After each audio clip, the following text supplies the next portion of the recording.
Video کو like کر کے آگے شیئر ضرور کر دینا۔ اللہ اکبر۔ لیکن غور سے سنو، یعنی عمل پر بھی مغرور مت ہوئیے۔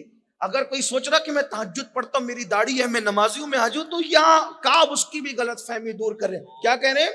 امیر المومنین بفرض محال اگر 70 نبیوں کے برابر بھی کوئی عمل لے کر جائے تو بھی اس کو اپنا عمل حقیر لگے گا کہ میں کچھ نہیں کر کے آیا۔ تو جس نے پوری زندگی نماز نہیں پڑھی اس کا کیا ہوگا؟ لیکن اب دوسرے رخ کی طرف آتے، کیونکہ سنی ہوں نا، اور کنورٹڈ سنی نہیں ہوں، پشتینی سنی ہوں الحمدللہ۔ اور شکر کے طور پہ کہوں، ہندوستان میں کنورٹ ہونے والا مسلمان نہیں ہوں، پشتینی مسلمان۔ نعرہ تکبیر۔ سنیے، اب ہم یہ حالات دیکھ کر پھر آ جاتے اس طرف، دوسری طرف توجہ کریں، کیونکہ مایوس کرنے نہیں آئے، یہ سب ذہن میں رکھنا۔ اب ہم دوسری طرف خلیل اللہ عرض کریں گے، میں اپنے لیے کچھ نہیں مانگتا، میں کسی کے لیے کچھ نہیں مانگتا، اپنے لیے امان مانگتا۔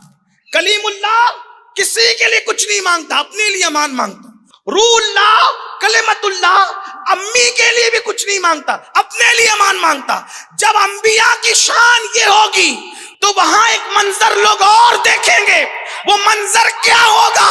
جب سب کوئی کسی کے لیے کچھ نہیں مانگے گا تو اس وقت ایک ایسی ہستی ہوگی، کالی کالی زلف والی، سونے سونے چہرے والی، کھلے کھلے رخسار والی، نرگسی آنکھوں والی، ایسے حسن و جمال کا پیکر، وہ کوئی اور نہیں، وہ آمنہ کا لال، عبداللہ کا لخت جگر، نبیوں کا امام، سید الانبیاء، قائد المرسلین، مزمل، مدثر، طٰہٰ، یاسین، اول آخر، جس کے لیے کائنات بنی، وہ اپنا سر سجدے میں رکھ کے، وہ گھٹنے زمین پہ رکھ کے اپنے لیے امان مانگیں گے، اور یہ سر سجدے میں رکھ کے اپنے لیے کچھ نہیں مانگیں گے، کہیں گے میری امت کو بخش۔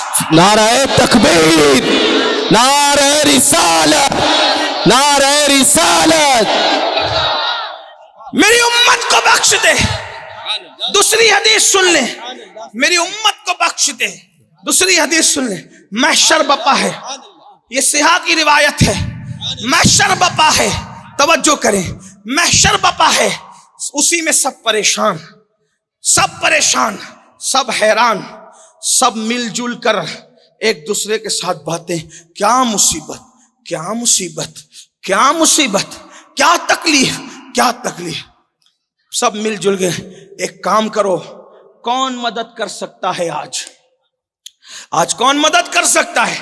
تو کوئی کہے گا آج کوئی مدد کر سکتا ہے تو ابا جان کر سکتے، ہم سب کے ابا ہیں، پوری کائنات کے انسانوں کے ابا، بابا آدم علیہ السلام۔ چلو ابا جی کے پاس، کیونکہ مسئلہ پھنستا ہے تو آدمی ابا کے پاس ہی جاتا، چلو ابا جی کے پاس، پورا محشر ابا کے پاس۔ ابا جان سب کے باپ ہو، اللہ بہت غضب کر رہا ہے، اللہ بہت جلال کا اظہار کر رہا ہے، ہماری ہمت نہیں اس کے پاس جانے کی۔ اور ہنسنے ہنسانے کی بات نہیں، عبرت کی بات، جو آج دنیا میں تبلیغیں کرتے ہیں نا کہ اللہ کے پاس ڈائریکٹ جانا چاہیے، کسی اور کے پاس نہیں جانا چاہیے، وہ لوگ بھی اس دن پہلے اللہ کے پاس جانے کی کوشش نہیں کریں گے، وہ سب لوگ سبحان اللہ، وہ سبحان اللہ، اللہ کے سبحان پاس ہی اللہ، آئیں، سبحان اللہ اللہ۔ کے پاس ہی۔ اس لیے میرا مشورہ ہے بھائیو، مولویوں کے کہنے پر بگڑو مت، پریشان نہیں ہونا، اپنی آخرت مت خراب کرو، مولویوں کے کہنے پہ مت چلو، مولا رسول اللہ کے کہنے پہ چلو۔ سبحان اللہ، سبحان اللہ۔ جب اس دن بھی کسی کے پاس جانا ہے تو اس سے پہلے ہی آ جاؤ، آخری میں جانے کی بجائے پہلے ہی آ جاؤ تاکہ امان ملے۔ آج لے ان کی پناہ، آج مدد مانگ ان سے، پھر نہ مانیں گے قیامت میں اگر مانگ۔ کسی کے بھی کہنے پہ نہ چلو، حضور کی بات، ہاں اسی مولوی صاحب کی بات مانیں گے جو رسول اللہ کی بولی کی طرح بولی بولتا، وہ اپنی مرضی سے گھر سے لا کے گھڑ کے نہیں پیش کرتا۔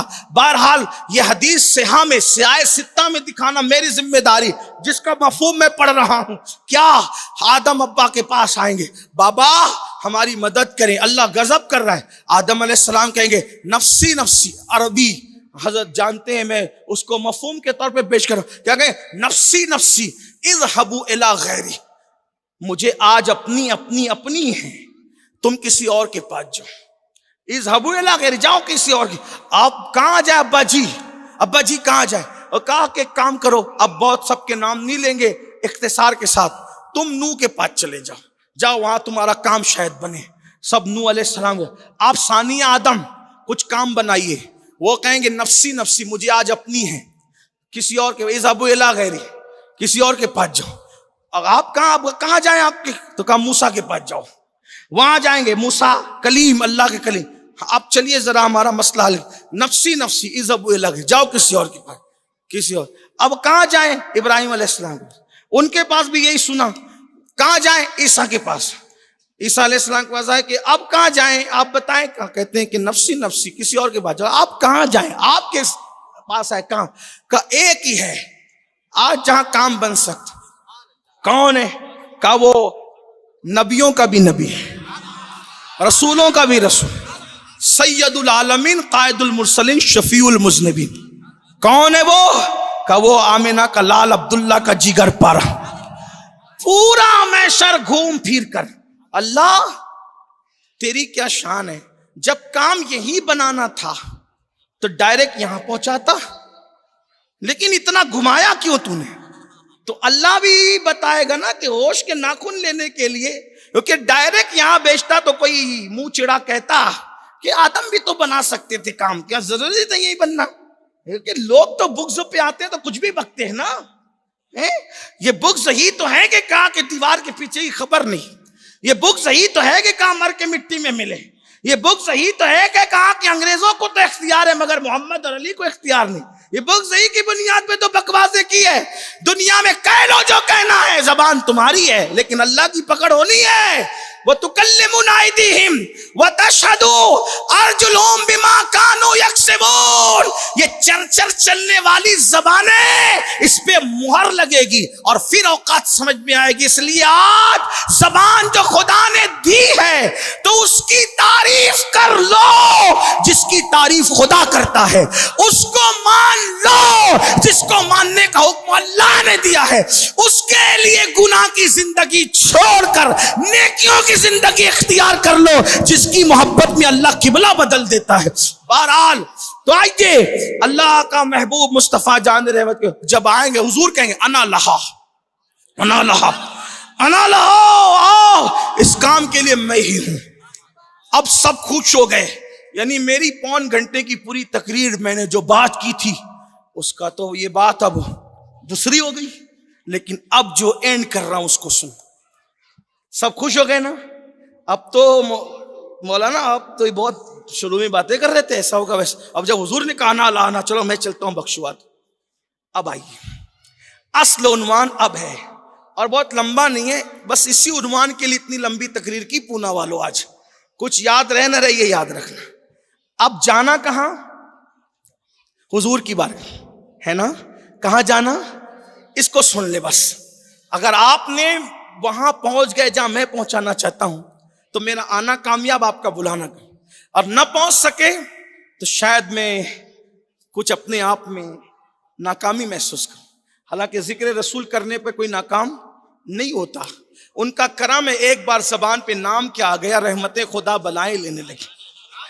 ہاں، لیکن بات سن لیں، اب جانا کہاں؟ اگر بات سب کے سمجھ میں آ گئی، بگڑی کہاں بننی ہے؟ حضور کی بات ہے نا۔ اچھا، سب کی کہاں بننی ہے؟ میری اور آپ کی نہیں۔ آقا فرماتے ہیں اس دن خلیل اللہ کو بھی میری حاجت ہوگی۔ آقا فرما رہے ابراہیم خلیل اللہ کو بھی آقا فرماتے میری حاجت ہوگی، یعنی ابراہیم علیہ السلام بھی حضور کی طرف دیکھتے ہوں گے، جس کو میرے امام نے حدیث یوں بیان کی کہ وہ جہنم میں گیا جو ان سے مستغنی ہوا ہے خلیل دین اللہ کو، حاجت رسول اللہ کو. ٹھیک، بگڑی کہاں بنے گی؟ سب کی کہاں بنے گی؟ حضور کی بات. اب سنیں غور سے، سن توجہ سے سن. حضور ہے رحمت للعالمین، وہ رحمت ہے، ٹھیک، لیکن رحمت کے ساتھ وہ جتنی بڑی رحمت ہے وہ اتنی بڑی غیرت بھی ہے. اب دھیان سے سننا، اصل عنوان آتا ہے، یعنی وہ جتنے رحیم ہیں اتنے ہی وہ غیور بھی ہے. غیور مطلب غیرت مند. اب غیرت مند کا کیا مطلب؟ رحمت سب کے لیے، توجہ، رحمت، غیرت صرف اپنوں کے لیے. لوگ عنوان کرتے ہیں نا محمد سب کے لیے، تو رحمت کے حوالے سے سب کس کے لیے رحمت؟ کیسی رحمت؟ پوری زندگی سازش کرنے والا عبداللہ ابن ابی مرا، جنازے میں بلایا گیا، چلے گئے، رحمت ہے. اپنا لعاب اس کے منہ میں ڈالا. رئیس المنافقین، منافقوں کا سردار، سرٹیفائیڈ جہنمی، سند یافتہ جہنمی عبداللہ ابن ابی، اس کے منہ میں اپنا لعاب ڈالا. اس کو اپنا جبہ دے دیا پہننے کے لیے، کفن کے لیے. فاروق اعظم نے کہا حضور آپ کیا کر رہے ہیں؟ فرمایا عمر میرا جبہ اس کو فائدہ نہیں دے گا، کیونکہ یہ مجھے مانتا ہی نہیں تھا. تو پھر حضور کیوں دے رہے؟ کہا اس کے بیٹے کا دل رکھ ہے، کسی کا دل رکھنا ہے، کسی کا دل رکھنا ہے بس، اور کچھ نہیں. حضور اس کے منہ میں لعاب